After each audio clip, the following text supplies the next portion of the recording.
বন্ধুরা, welcome to my official blog. আসার জন্য স্বাগত। তো গাইস, আমি দেখো একটা সোয়েটার বোয়েটার পরে তো এই কদিন এইভাবেই পরে রয়েছি।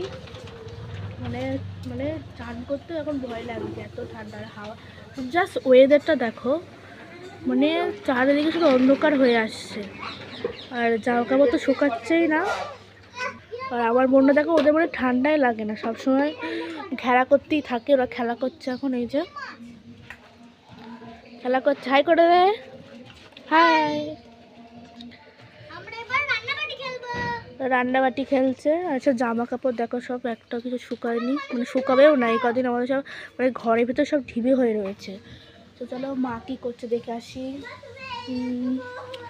মা এখন রান্না করছে। এখন রান্না করছে না, ওই যে কী রান্না হচ্ছে তোমাদেরকে দেখাই, চলো। কী রান্না হচ্ছে আজকে? হচ্ছে পালং শাক, বেগুন দিয়ে চচ্চড়ি, আর সয়াবিন আলুর তরকারি, আর বেগুন পুড়িয়েছি, আর ধনে পাতা। ধনে পাতা মানে যে তরকারি দেবে সে তরকারি হেভি ভালো ভালো লাগে যায়। ভাত হয়ে গেছে, এবার সব তরকারিগুলো করলেই ব্যাস হয়ে যাবে। মানে এত ঠান্ডা, বাইরে যেতে ইচ্ছে করছে না। চানটা কী করে করবো? যাই হোক, তোমাদের দিকে কিরম ঠান্ডা কমেন্টে জানাবে।